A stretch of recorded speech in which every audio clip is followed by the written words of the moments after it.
which you can take your prepubescent cousin as a slave. You can have sex with her.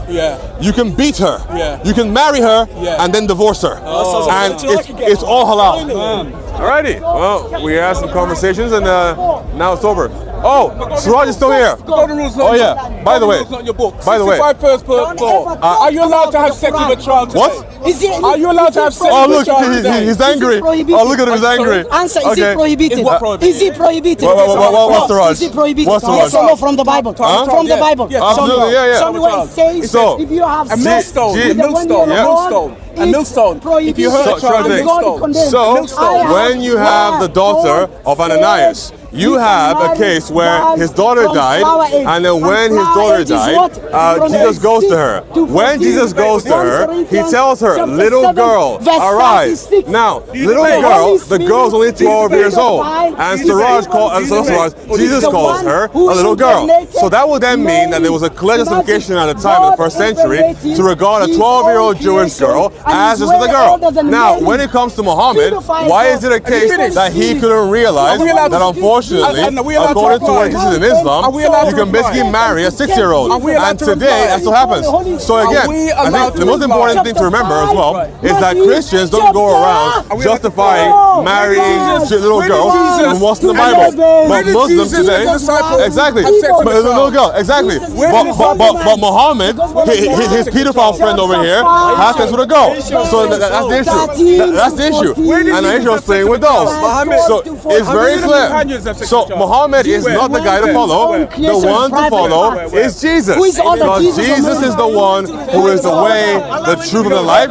He is the one who is even the pure boy within Islam. And he is the one who will not allow you to go ahead and marry and sleep with 6-year-olds and 9-year-olds. Instead, follow the true God of the universe. That's the issue. No, he doesn't debate. And that's fine. If he wants to yell, I can yell louder and longer. So, people, it still remains. When you go into the Quran, for example, it tells you that Muhammad is his wives are the mothers of the believers. What does 654 say as well? That's the even worse problem, right? So Muhammad commits incest within the Quran. It's this simple. Muhammad says that his wives are supposedly the mothers of the believers. Now, Muhammad himself is a believer. So that would mean that Muhammad's own wives are his mothers. So that means that Muhammad married 13 of his own mothers. Now, so that means that when Siraj sleeps with a 9-year-old, he was sleeping with his own mother. Now, in my view, guys, if you sleep with your mother, that is incest. So how can you all follow a man who committed incest? Like, can you guys explain that to me? I'm still waiting. Explain to me how you can follow a man who does incest 13 times. So for example, right, again, this is how it's doing for us. Is it a case where if Muhammad and his wives are the mothers of the believers, but then Muhammad himself is a believer, wouldn't that then mean that supposedly Muhammad marries his own mothers? That's the issue. Siraj, but why follow a man who married his mothers? Yeah. You don't want to speak. Don't get the script. Of course you get power. No one else can speak. What did you say to him that got him mad?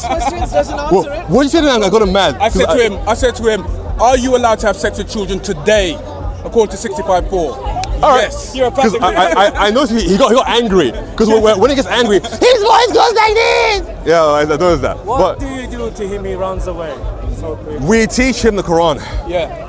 And the Quran is so scary that even I would run. Yeah. Far, far away. It's impossible to defend. It's that simple. Slave traders, racism. Slavery, racism, prostitution. Forced slavery. What else you got in there? Incest. Polygamy. Polygamy. What else you got in there? Why beating Oh, come on now. Come on now. Can't forget about the end of days when they're going to kill all the Jews. That's in the hadith. But yeah, come on now. Just the Quran alone. Stoning people, cutting the hands of thieves. Fighting people who don't believe. Killing pagans wherever you find them. Killing little kids because you fear that they might lead their parents into disbelief. Yeah, Worst rain of Black Rock. What a book. What a book. And 65.4, where you can divorce those who are too young to have their periods. I wonder who they are. Check this out.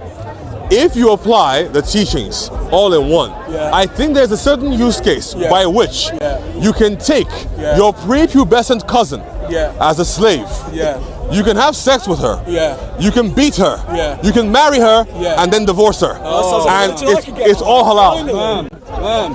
Yeah. Cousin marriage. Wow. Halal. Wow. Marrying little kids. Yeah. Halal. And that's, Beating your slaves. Halal. That's just Quran. Owning slaves. Halal. That's just Divorcing Quran. little kids. Halal. that's How do I Quran. convert? Honestly, this is brilliant. And then you go hadith. Where do I sign up? And then you go hadith. Yeah. And then you go hadith. And you go and according to Sahih Muslim 1.998, yeah. If a woman gets raped, yeah, you have to find 4 witnesses who are watching, yeah, but not participating. Interesting. How's that gonna happen? And also, if a Muslim 4 kills better another witnesses. Muslim, the Muslim family is allowed to order their execution. If a Muslim kills a Christian, the Christian has to pay for their execution. And if it's a Zoroastrian, Yeah. get out of here. And You don't get nothing. what do we know about 424 again? Married women are forbidden to except Except. if they're your right hand possess. Ooh. I wonder, where do we sign up? And also, there's a hadith where Muhammad tells one of his followers not to marry a woman. She's too young. She's too young. But Muhammad does the same thing. And that woman wasn't any woman. It was his own daughter, Fatima. Sunan an-Nasai 3221. Huh? Where's the racism in the Quran? Well, for example, the Quran tells the Arabs that they are the best of people in Surah Al-Imran. 3110. So, yo, you see your people? Your people are the best of people, my guy. Yeah. Everyone else. Also, And the tafsir, Ibn Kathir says because they bring the non-Muslim with chains around their necks. That's why they're the best people. Subhan. also told you to drink camel piss. The World Health Organization of the Quran and tell Muslims stop drinking camel piss, Well, killing you. clearly the Quran or the Hadith know something that we don't know. So clearly the WHO is wrong and the Hadith are right. It's scientifically brilliant. The sun sets on muddy water. Oh yeah. So, you've got to remember to believe in Sperm comes between the backbone of the man and the ribs of the woman. Also, according to them, bone forms first, not flesh, which is wrong anyways. So science is wrong, Quran's right. That's how it works. Science, Quran. Who else am I hunting? Where's my muta? Where's my muta? I want it now.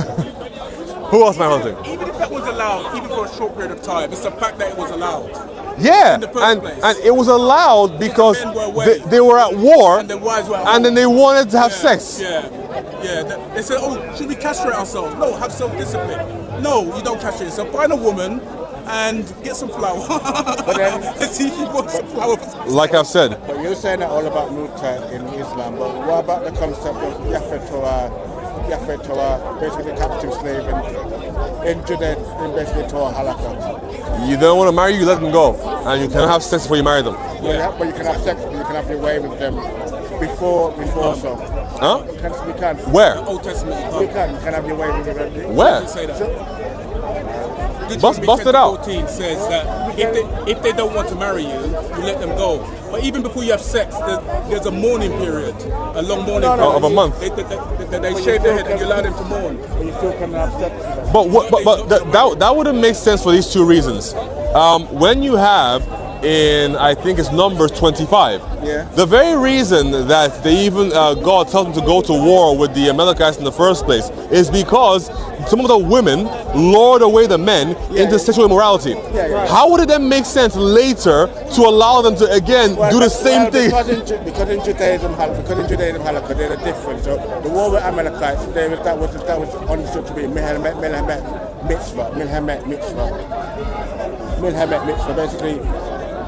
Basically in Judaism, in that type of war, all Jews are basically obligated to go to war with the 7 nations, which the Amalekites are part of. But in Melamet Misha, basically, when Jews can basically expand and basically their territory, or go to war, basically they can go to war with other nations outside the 7 nations, and this is Melamet Misha. So basically, it's not a contradiction. Is this something that is actually in the Old Testament or something that is in interpretation? You cannot say. Wait, what should I... Huh? What's your new argument? Huh? What's your new argument? Sorry? What's your new argument? It's not an argument. It's his. He's saying that there are circumstances by which you're allowed to have sex with your captives before you marry them.